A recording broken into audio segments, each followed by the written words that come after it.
Hi, my name is Precious, and one of my bachelor's of science is in psychology. Today, we're going to talk about how burnout is a brain issue and not just a hustle problem. This is actually something a lot of people tend to get wrong. It's not just about overworking, it's not about hustle culture, it's not just long to do lists or high expectations.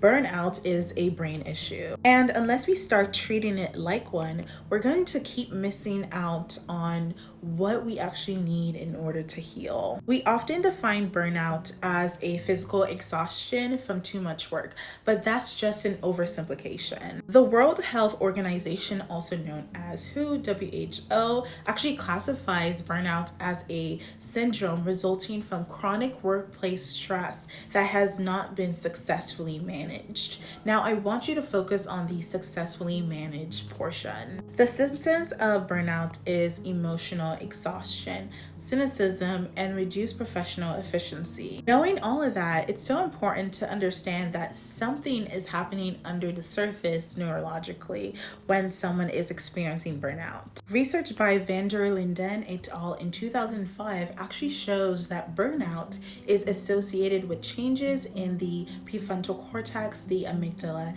and the anterior cingulate cortex, which is the very parts of the brain that is associated or involved with decision-making, emotional regulation. To summarize, this means that burnout impairs your ability to concentrate, your impulse control, as well as your emotional resilience. So no, it's not laziness, it's not weakness, it's just a dysregulated nervous system that's trying to protect itself. Chronic stress actually causes your brain to get stuck in survival mode. So when you're constantly grinding, juggling, or pushing past your limits, your HPA axis, which is your hypothalamic pituitary adrenal axis, gets activated over and over again. This floods your body with cortisol, which is the stress hormone. And over time, your hippocampus, which is key for memory, starts shrinking. Your prefrontal cortex weakens and your amygdala becomes more reactive. This is emphasized by Arnsten in 2009. The result in this is that you become more irritable,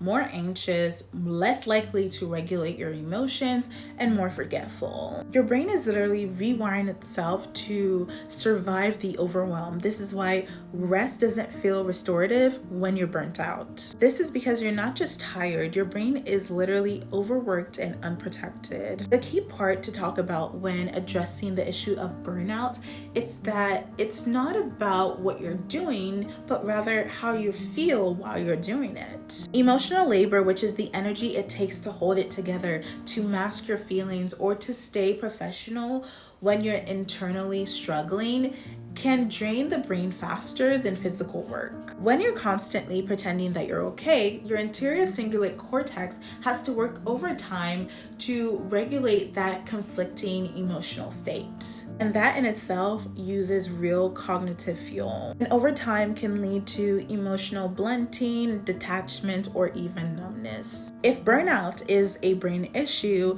then healing has to involve the brain too. This means regulation before productivity. So start your day with practices that calms down your nervous system. The second one is repair cognitive strains. So go for depth, not speed. Reduce the context switching and take real breaks. The last key step is reclaim your control. Autonomy is medicine for burnout.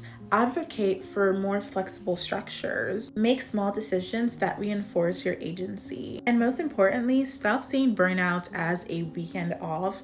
It's a rewiring process. Neuroscientist Amy Arnsten in 2009 actually emphasizes that when stress is reduced, the brain can recover. Neuroplasticity is so amazing because this means we can rebuild our executive functioning. We can reconnect our emotional states, but it takes intentionality. And it also takes honest self-inquiry. So no, you don't need to earn your rest. You need to understand why your brain is begging for it. Burnout is not just a hustle problem, it's a signal that your brain has been in survival for way too long.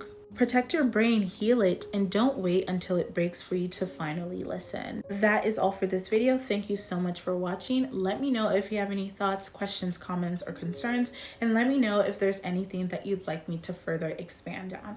I will be linking all the references I used to creating this video in the caption below. That is all for now. Bye.